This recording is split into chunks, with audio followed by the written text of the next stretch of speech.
Okay, we're going to start with the punch, with the nation, actually. EFCC arrests Sirika, slams Emefiele with fresh charges.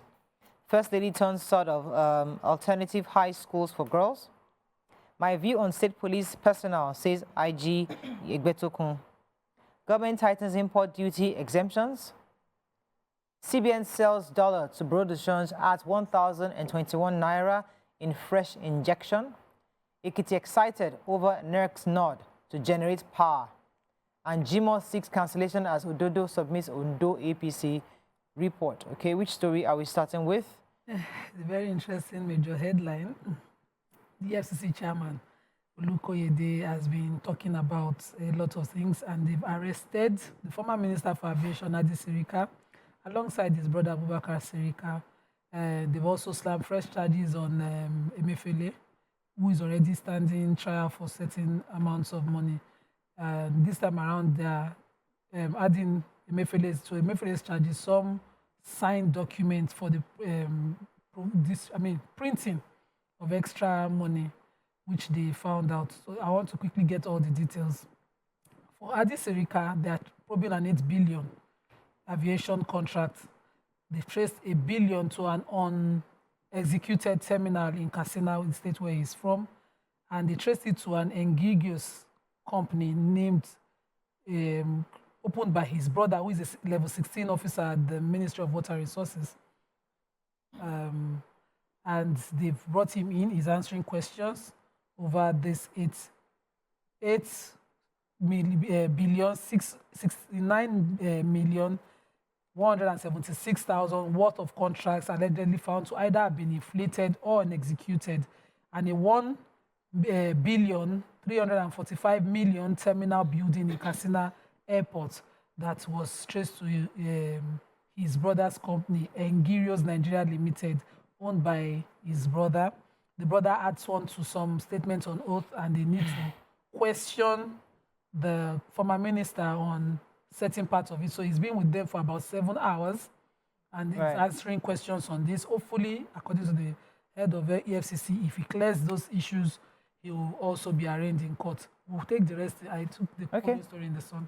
All right. So, Osun State Governor Ademola Adeleke yesterday expressed gratitude to the First Lady Senator Oluremi Tinubu, who, according to him, saved him from media blackmail when they were together back in the National Assembly. The governor danced with the First Lady and other dignitaries in Osogbo, the state capital. Yesterday, she was performed the turning of the sword for one of her pet projects, which is the Alternative High School for Girls. There's one in Lagos, which she established during her time as First Lady. Very effective school. So, according to her, using a raffle draw, they picked Osun State as the siting for the next one. Wow. And it's going to be ready in 6 months. But you know, there was drama there about who's First Lady, the First Lady when she comes around. But the report here doesn't tell us exactly who was. We only saw the Vice President's wife, Hajia, and then Nashatima, and the wife of the Chief of Staff, Salabatu Gbajabiamila. Sorry, you just showed only the governor dancing with the First Lady. Exactly. First ladies dinner, and all the 11 governors' First Ladies were there. Oh, wow. But can't both of them be First Ladies? Can't both of them? If there are 2 wives, now both of them can be First Ladies. If the governor can marry 2, you can be the first to start this kind of thing. Yes, they will be 20-something, no. Let's not start they were swearing the speaker that 2 women were doing themselves like this. You don't want that kind of drama, please. Anyway, let us move on. Another story, The Central Bank of Nigeria has announced the sale of $10,000 to each licensed Bureau de Change operators nationwide. They said this is the second such intervention this month by the Apex Bank.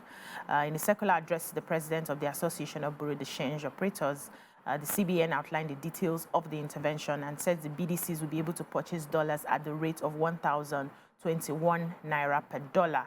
Then they authorized to sell the forex to eligible end users at a maximum spread of 1.5% above purchase price, translating to a maximum selling price of 1,336 naira 15 kobo per dollar.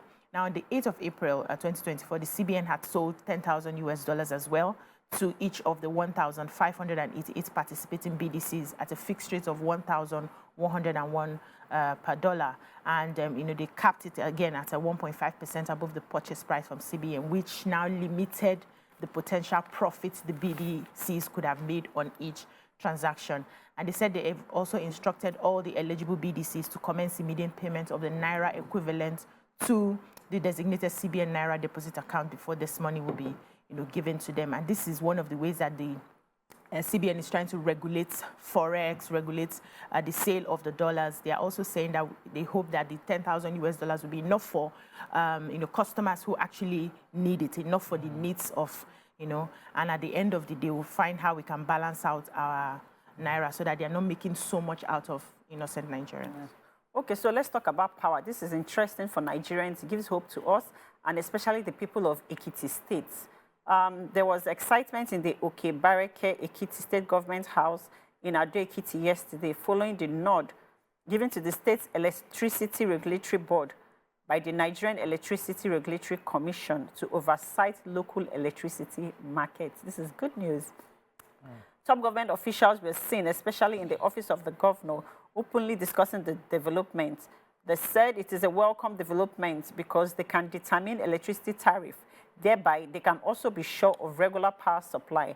And we can be sure that our local companies and artisans produce optimally.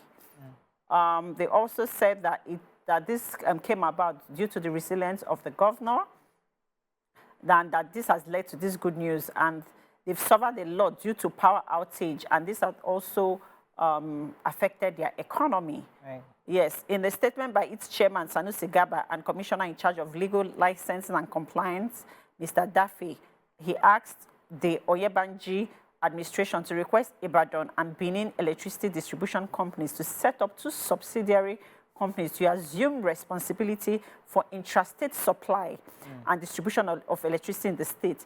He also said that the incorporation of these firms, which will be known as the IBDC Subco and BEDC Subco, that it must be completed within 60 days from the 22nd of April 2024. So I'm happy for the people of Ekiti State. That's good. That very soon you'll be enjoying light, and the tariff will be set by the state, by these companies, and I hope they begin to do the same thing for other states. Moving on quickly now to the Punch. EFCC may prosecute 300 forex racketeers. Bullying Abuja school shot victim may sue. Lautech students seek justice after cop allegedly kills copper. Yoruba Nation, Afenifere slams Akintoye and Igboho. 50,000 schools listed for federal government safe school scheme. Air Nigeria Sirika goes on trial for 8 billion naira fraud. $500 million funds. Local Biri ex-local content bus clash. CBN releases more dollars as Naira weakens to 1,300 Naira. And Dangote drops diesel to 990 Naira, 940 Naira stations and sell 1,400 Naira. All right. Which story are we taking in Nation, in Punch? 50,000 schools listed for safe schools. So the commander of the National Safe Schools Response Coordination Center, Ahmed Aboduri, says that the center aims to register 50,000 schools for the Safe Schools Initiative. Only 2,814 primary and secondary schools have registered via the Safe Schools Initiative's electronic platform, which is the www.nssrcc.gov.ng. And so they are now forced to send, deploy desk officers to 50,000 schools to conduct physical registration in those schools. He says that, because of the federal government had said 14 states, schools in 14 states and the FCT were at risk of attacks by bandits and insurgents. So they listed these 14 states to be Adamawa, Bauchi, Borno, Benue, Yobe, Katsina, FCT, Kebbi, Sokoto, Plateau, Zamfara, and 3 others.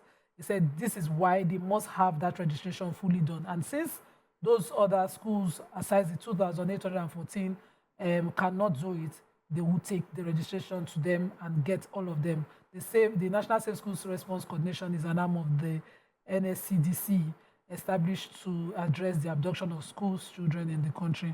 I hope that with this, we'll still have, all right, reports and STEM. Let me go on a short break. When we come back, we'll continue with our review. Stay with us. We'll be right back.